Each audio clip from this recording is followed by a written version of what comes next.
The first time I met Lucas's female buddy, Emma. She dramatically covered her mouth in fake surprise. "Lucas, why is your girlfriend wearing such heavy makeup?" She blinked her innocent big eyes with a pure expression. "Not like me, I'm naturally beautiful and never wear makeup." I paused while holding my bubble tea. Before I could even respond, Lucas beside me was already frowning, looking at her like she was an idiot. "That's because you're too stupid to even know how to put on makeup. Look at my baby, she's so smart." The air in the private room instantly froze. The innocent look on Emma's face cracked apart, her face turning red, then pale white. The show, here it comes.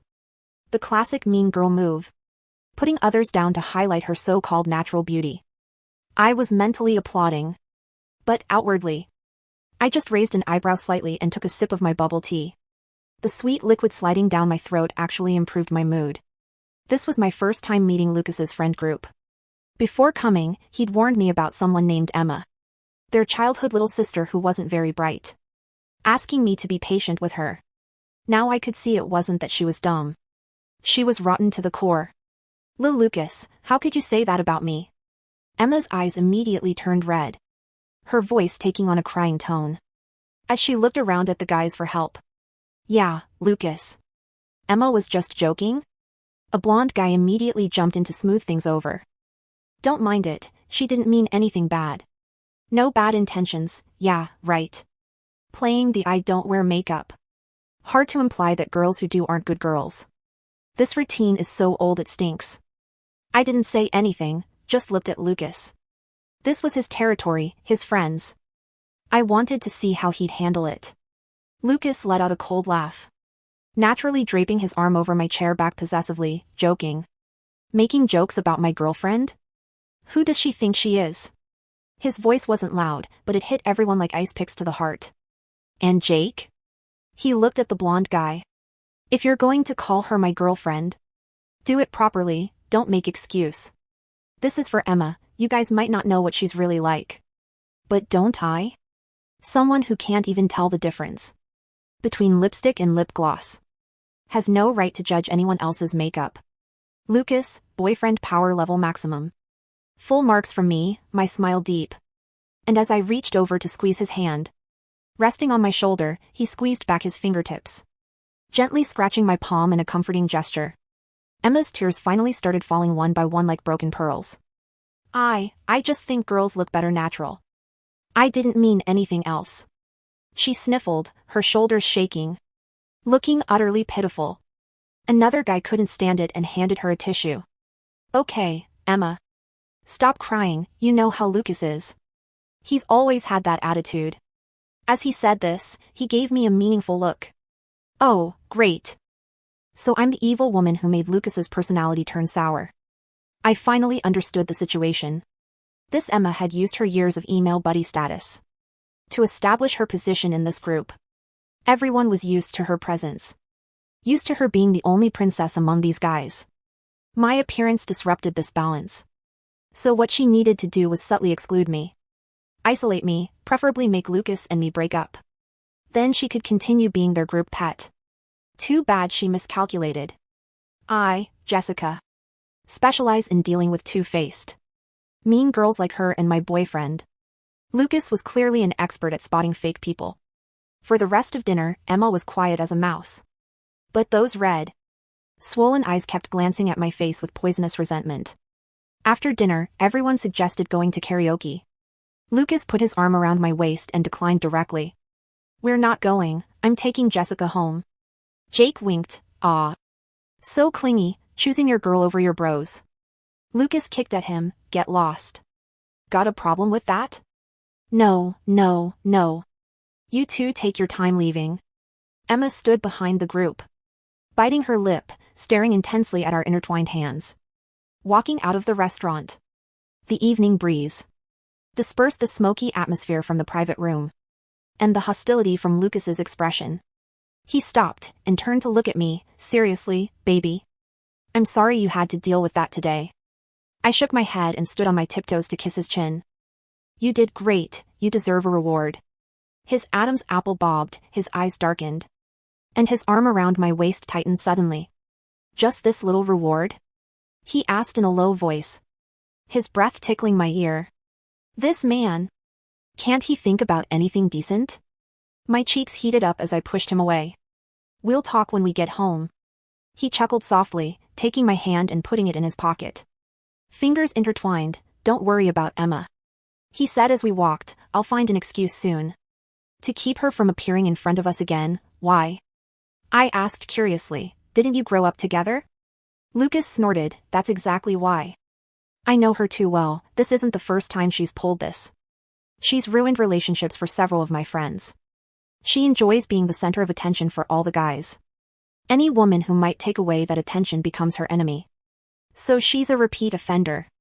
No wonder she's so practiced at this. Why didn't you stop her before? We're too lazy to care, Lucas said. Matter-of-factly, other people's drama doesn't interest me. But you're different, he stopped and looked at me intensely. You're mine, my heart felt like it was being squeezed by a warm hand. Spreading warm throughout my body. I admit, that line totally got to me when we got home. I'd barely taken off my heels when Lucas hugged me from behind. He buried his face in my neck and said quietly, baby. Your makeup really does look beautiful. I laughed, now you're complimenting it. There were too many people earlier. I was afraid they'd all stare at you. He nuzzled like a big dog. From now on, always wear your makeup this pretty when we go out, okay? Why? To make Emma mad. His childish tone made me laugh as I turned around to pinch his face. Lucas, how old are you? However old, my love for you is cheesy. But I love hearing it, I smiled and kissed him first. Just as the atmosphere was heating up. And my hands had unconsciously started unbuttoning his shirt. His phone rang, at the worst possible the moment. Call her ID, Jake. Lucas frowned, about to hang up. But I stopped his hand, answer it. It might be urgent, he reluctantly answered and put it on speaker. Jake's anxious voice came through, Lucas. Come quick. Emma. She seems to have slit her wrists because of what you said today. Slit her wrists? Seriously? What era is this? Still playing the cry make a scene written self-murder game? Lucas and I looked at each other. Both seeing the eye roll and the other's expression. Lucas's voice was ice cold. Where is she? Central Hospital emergency room. There was so much blood, the doctors are trying to save her. Come see her quickly, she keeps saying your name. Jake sounded like he was about to cry. Lucas was silent for a few seconds. I could feel his suppressed anger. Got it, he hung up. His face dark as a storm cloud. I stepped out of his embrace and sat on the couch. Go ahead, it's a matter of life and death. After all. Even though I was 100% certain Emma was putting on an act to show must. Go on, Lucas looked at me. His eyes full of apology and frustration. Baby, I go. I interrupted calmly, go and come back soon. I'll wait for you, he stared at me for several seconds. Then finally grabbed his car keys and rushed out. The door slammed shut with a bang. My calm expression instantly disappeared. I picked up my phone and opened a WeChat group called Magic Castle. Me girls emergency situation. Need you to check something for me. The group immediately came alive. Entertainment industry paparazzi. Bestie A, what's the tea spill? Top private investigator, Bestie B location? People involved? What happened? Me Central Hospital emergency room. A girl named Emma just got sent in for slitting her wrists. Help me see if it's real or fake. How deep are the cuts? What kind of blade? Who's the attending doctor? Is there actual danger to her life? Bestie B, easy job, give me 10 minutes. Want to play mind games with me? Emma, you're still too green. 10 minutes, that's exactly how long it took for my phone to vibrate. Bestie B, Sherlock, check your files, sent you the ER admission report and a photo from the nurse's station, it's hilarious. I tapped the file open, the medical jargon was dense, but the summary was clear enough for a toddler to understand. Superficial epidermal abrasion, no arterial damage, treatment, antiseptic and a bandage, patient requested general anesthesia, denied. I zoomed in on the photo. Emma was lying in a hospital bed, looking pale, likely due to a foundation shade 3 tones too light, clutching a heavily bandaged wrist that looked like she'd survived a shark attack, but the report said the cut was barely 2 centimeters long. Me, she's alive? Bestie B, alive? Honey, she's ordering Uber Eats to the ward, she demanded a private suite, but the hospital is at capacity, so she's in a semi-private room causing a scene. Also, she called 3 other guys before Lucas picked up. I let out a cold laugh, standard procedure. I didn't rush to the hospital. Instead, I went to the bathroom, removed my makeup, applied a hydrating mask, and changed into a sleek, formidable black trench coat dress. If I was going to war, I wasn't going to look like the worried girlfriend, I was going to look like the CEO of Don't Try Me. When I arrived at Central Hospital 40 minutes later, the hallway outside Emma's room was a circus. Jake was pacing back and forth, running his hands through his hair. Two other guys from the dinner were whispering in a corner. Lucas was standing by the window, his back rigid, staring out at the parking lot. He looked like he wanted to punch the glass. "Lucas," I called out softly. He spun around. The relief that washed over his face was instantaneous. He strode over, ignoring Jake, and pulled me into a hug. "I told you not to come, it's a mess." "She's your childhood friend," I said loud enough for the others to hear. I was worried. "Worried?" Jake scoffed, stepping forward. "If you were worried, you wouldn't have made those snarky comments at dinner. You pushed her to this." "Jake, shut up," Lucas snapped, his voice low and dangerous. "No, let him speak," I said, stepping out of Lucas's arms. I walked up to Jake, my heels clicking on the linoleum. I pulled out my phone. "So, the doctor said it was critical?" "There was blood everywhere." Jake yelled. "She could have died." "Interesting." I tapped the screen and held it up to Jake's face, because according to the admission report, she needed a Hello Kitty band-aid, not a transfusion. The cut is superficial, she didn't even need stitches. "Jake, they glued it." Jake froze, his eyes scanning the document on my screen. Where did you get this?" "I have friends," I smiled sweetly, unlike Emma, who apparently only has enablers. I didn't wait for his response. I pushed past him and opened the door to the ward. Emma was lying there, eyes closed, looking like a tragic heroine in a soap opera. When she heard the door, her eyelashes fluttered. She expected Lucas. "Lucas, I'm so cold," she whispered, extending her injured hand. "It's Jessica," I said, closing the door behind me. Emma's eyes snapped open, the frailty vanished instantly, replaced by a glare that could peel paint. "Get out." "Lucas is outside dealing with your fan club," I said, dragging a chair over. I didn't sit, I just rested my expensive bag on it. "Drop the act, Emma. I saw the medical report. You scratched yourself with what? An eyebrow razor?" "You don't understand him," she hissed, sitting up. The weak patient persona was gone. "We have a bond. You're just a flavor of the month. I'm his family." "Family doesn't manipulate family with fake suicide attempts," I countered. "You want to know why Lucas is really outside? He's embarrassed. He's humiliated that he let a drama queen like you dictate his life for this long. He came running," she smirked, "a nasty, triumphant thing. He chose me over you tonight. He came because he's a decent human being, not because he loves you." I leaned in. "But here's the reality check. You played your ace card, you pulled the suicide trigger, you can't use this again, it's a diminishing return, and now that I know you're crazy?" "The gloves are off." The door handle turned. Emma immediately slumped back, tears instantly welling up. "Jessica, please, I just want Lucas to be happy." Lucas walked in. He looked at Emma, then at me. "She's kicking me out, Lucas." Emma sobbed. She said I should have cut deeper. I raised an eyebrow. "Amateur." Lucas looked at Emma. His expression wasn't concern, it was exhaustion. "Jessica didn't say that." "She did. You always take her side." "Because she doesn't lie," Lucas said flatly. He walked over to the bed. "Emma, I spoke to the doctor." Emma froze. "He said you're fit for discharge. In fact, he said you were fit for discharge 20 minutes ago, but you refused to leave." I feel dizzy," she stammered. "I'm taking Jessica home," Lucas said, grabbing my hand. "Jake can drive you, and Emma? Don't ever pull a stunt like this again. If you do, I won't come to the hospital. I'll call the psych ward to have you committed." We walked out, leaving her stunned silence echoing in the room. The next few weeks were quiet, too quiet. Lucas was true to his word. He distanced himself from the group. Jake tried to call a few times, but Lucas ignored him. We went on dates, we worked, we were happy, but I knew Emma, rats don't leave the ship just because they got kicked once, they hide in the cargo hold. I was scrolling through Instagram one afternoon when Bestie A, the paparazzi, sent a screenshot to the group chat. "Bestie A, found the rat."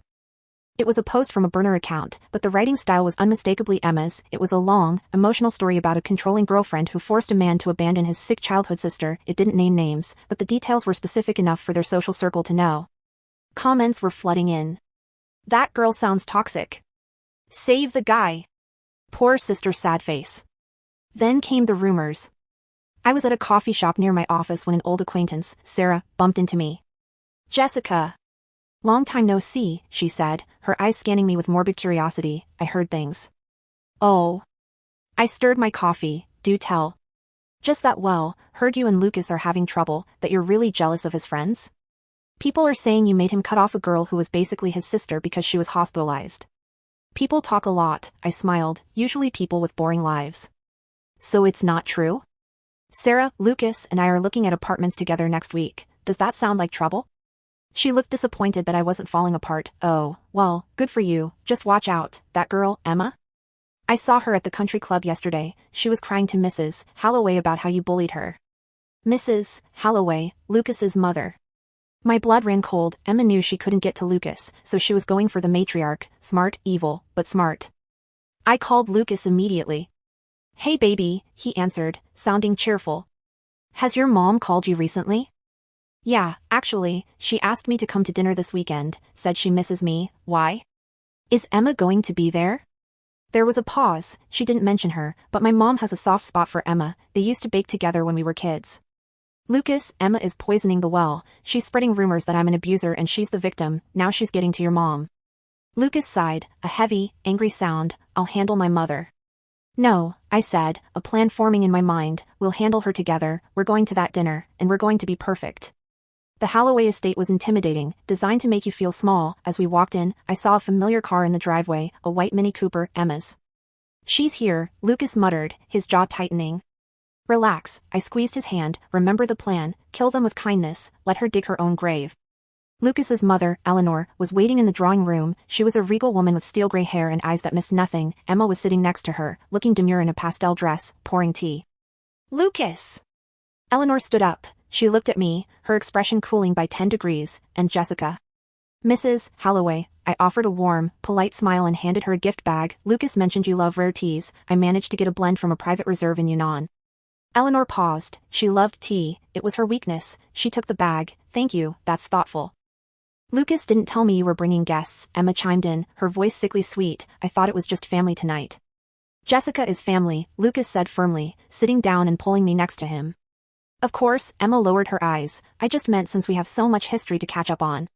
Dinner was a battlefield. Emma kept bringing up inside jokes, childhood memories, and stories involving people I didn't know, trying to make me feel like an outsider.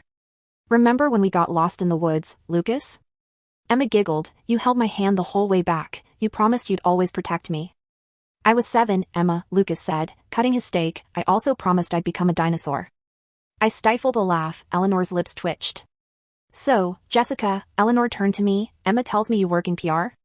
It sounds very stressful. Does it leave you enough time to take care of a household?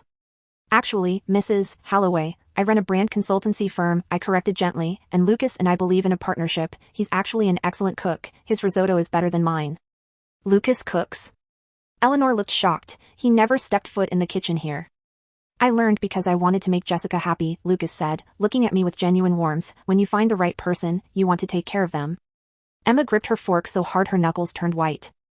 Speaking of taking care, Emma interrupted. Jessica, is it true you banned Lucas from seeing Jake? Jake is really hurt. He's been Lucas's best friend since high school. Eleanor frowned. Is that true? Isolating a man from his friends is not a good sign, Jessica. I put down my fork. It was time. Mrs. Holloway, I would never ban Lucas from seeing anyone, but Lucas decided to distance himself from Jake because Jake was enabling behavior that was dangerous. Dangerous? Eleanor asked.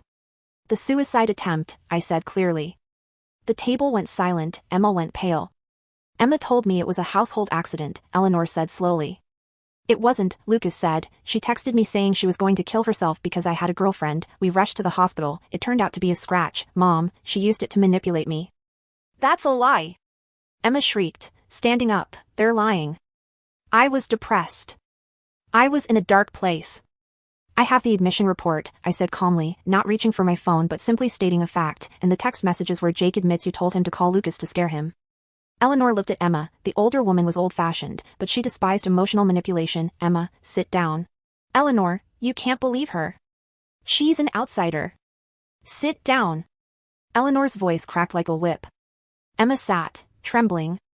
I raised Lucas to be a gentleman, Eleanor said, her voice icy, but I also raised him not to be a fool. Emma, I have treated you like a daughter, but if you are using self-harm as a tactic to control my son?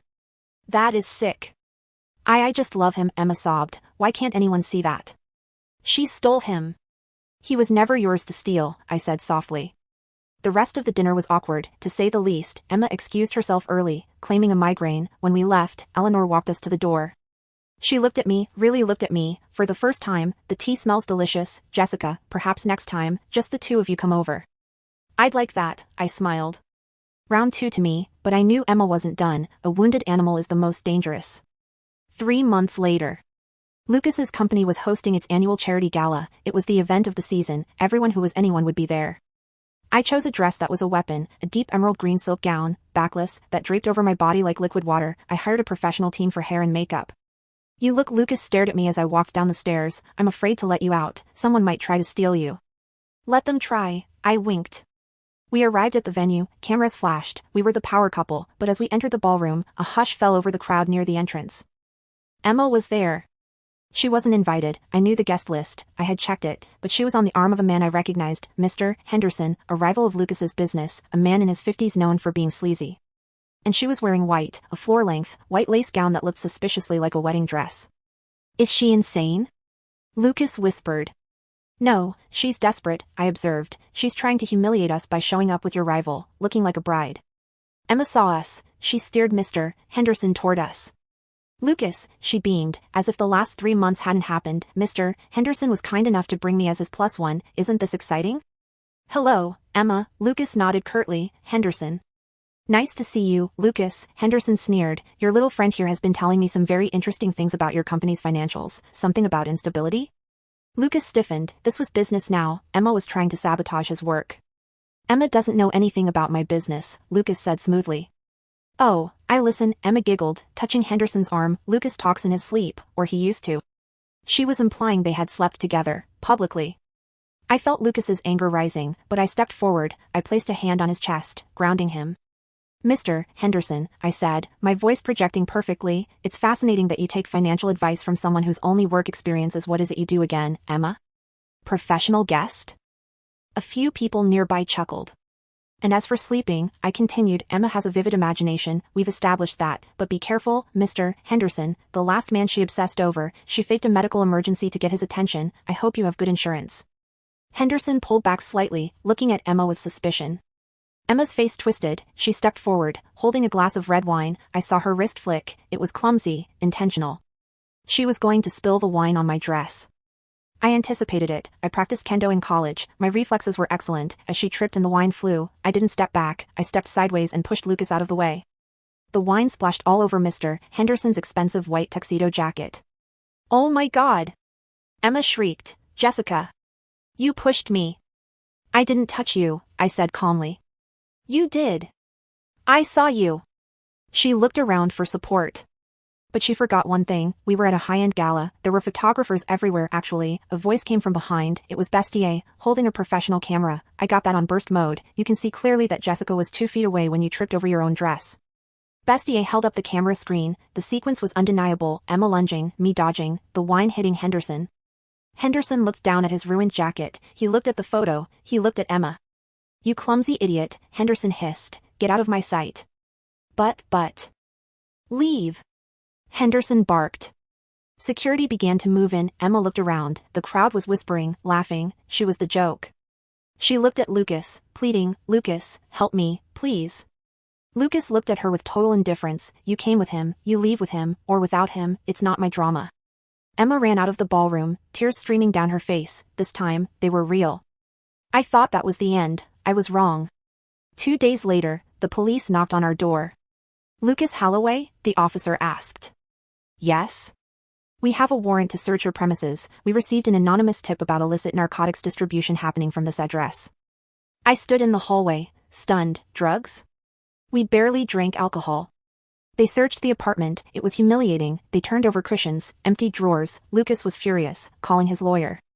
Found something, an officer called out from the guest bedroom, the room we rarely used. He walked out holding a small bag of white powder taped under the nightstand. My heart stopped. It's not ours, Lucas said, his voice shaking with rage. We'll need you to come down to the station, the officer said. As they led Lucas away, I saw a car parked down the street, the white Mini Cooper. Emma was watching. She had planted it. How? Then I remembered, the dinner party 3 months ago, before she left, she had used the bathroom, the guest bathroom is connected to the guest bedroom, she must have planted it months ago, waiting for the nuclear option. She was willing to send Lucas to jail just to destroy us. I didn't cry, I didn't panic, I went to war. I called Bestie C, the lawyer, and Bestie B, the PI. I need everything, I told them. I need security footage from 3 months ago, I need her fingerprints, and I need to know where she bought that stuff. It took 48 hours, the longest 48 hours of my life. Lucas was released on bail, but his reputation was taking a hit, the news was reporting it. But Bestie B was a genius. He found the dealer, a low-level guy who Emma had Venmo'd. She was truly stupid. The transaction note was a heart emoji. We handed the evidence to the police. The dealer flipped immediately when threatened with jail time. He identified Emma. The police arrested Emma at her parents' house. We went to the trial. We had to. Emma looked small in the defendant's chair. Her parents were there, looking broken. They had mortgaged their house to pay for her lawyer, but the evidence was overwhelming. She tried to plead insanity. She tried to say she was lovesick. The judge wasn't impressed. Miss Emma, the judge said, this wasn't a crime of passion, this was a calculated attempt to destroy a man's life because he didn't return your affections, you planted a Schedule I substance, you wasted police resources, you slandered innocent people. She was sentenced to 3 years in prison, followed by mandatory psychiatric treatment. When they let her away, she looked at Lucas. She didn't scream this time, she just looked empty. Lucas didn't look back, he was holding my hand, his grip tight. 6 months later. We were in Paris, Lucas had a business trip, and I tagged along. We were sitting on a balcony overlooking the Eiffel Tower, drinking champagne. You know, Lucas said, twirling the stem of his glass, I never realized how much energy I wasted trying to be nice to toxic people until you showed me how to stand up for myself. I just don't like people touching my stuff, I grinned, and you, Mr. Holloway, are my favorite stuff. He laughed, the sound light and free, the shadows of the past year were gone. I have a question, he said, reaching into his pocket. My heart skipped a beat.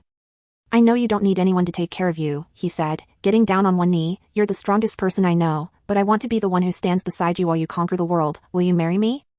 The ring was perfect, simple, elegant, timeless. Well, I pretended to think about it, you do know how to deal with mean girls now, that's a very useful skill. Is that a yes? That's a definite yes. I kissed him, the Paris lights twinkling behind us. Somewhere, in a small cell, Emma was probably telling a story to anyone who would listen about how she was the victim, but it didn't matter, her story was over. Ours was just beginning, and let's be honest, my makeup looked absolutely flawless for the engagement photos.